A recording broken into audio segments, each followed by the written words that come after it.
ഹിന്ദു മതപ്രകാരം നമ്മുടെ പ്രപഞ്ചത്തിൽ 3 മഹാശക്തികളുണ്ട്. സൃഷ്ടിക്കുന്ന ബ്രഹ്മാവും നിലനിർത്തുന്ന വിഷ്ണുവും സംഹാരത്തിൻ്റെ നാഥനായ അഥവാ മാറ്റം വരുത്തുന്ന ശിവനും. എന്നിട്ടും ഈ ത്രിമൂർത്തികളിൽ ബ്രഹ്മാവിന് മാത്രം എന്തുകൊണ്ടാണ് ഭൂമിയിൽ ക്ഷേത്രങ്ങളില്ലാതായത്?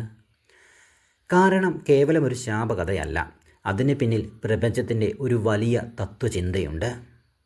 ഒരിക്കൽ പ്രപഞ്ചം ഒരു വലിയ ശൂന്യതയായിരുന്നു. അപ്പോൾ ബ്രഹ്മാവ് വന്നു. അദ്ദേഹത്തിൻ്റെ കൈകളിൽ നിന്നാണ് ഈ പ്രപഞ്ചവും അതിലെ ജീവജാലങ്ങളും നിയമങ്ങളും പിറന്നു വീണത്. ബ്രഹ്മാവ് അദ്ദേഹത്തിൻ്റെ ധർമ്മം പൂർത്തിയാക്കി ലോകത്തെ സൃഷ്ടിച്ച് ഒരു തുടക്കം നൽകിക്കൊടുത്തു. എന്നാൽ ആ തുടക്കം ഒരു ഒറ്റത്തവണത്തെ പ്രവൃത്തിയായിരുന്നു. ഒരു ശില്പി ഒരു മനോഹരമായ വിഗ്രഹം കൊത്തിയെടുക്കുന്നത് പോലെ കൊത്തുപണി പൂർത്തിയാക്കിയ ശേഷം അത് ശില്പമായി മാറിക്കഴിയുമല്ലോ. പിന്നീട് ഈ സൃഷ്ടിയെ നിലനിർത്താൻ വിഷ്ണുവിൻ്റെ ഊർജം ആവശ്യമായി വന്നു.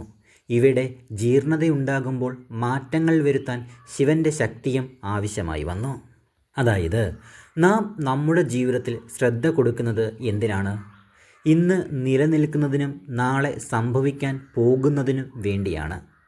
വിഷ്ണുവും ശിവനും പ്രതിനിധാനം ചെയ്യുന്നത് ഈ തുടർച്ചയായ പ്രക്രിയകളെയാണ്, നിലനിൽപ്പും വളർച്ചയും മാറ്റവുമൊക്കെ. എന്നാൽ ബ്രഹ്മാവ് പ്രതിനിധാനം ചെയ്യുന്നത് പൂർത്തിയാക്കിയ ഭൂതകാലത്തെയാണ്. സൃഷ്ടി സംഭവിച്ചു കഴിഞ്ഞു.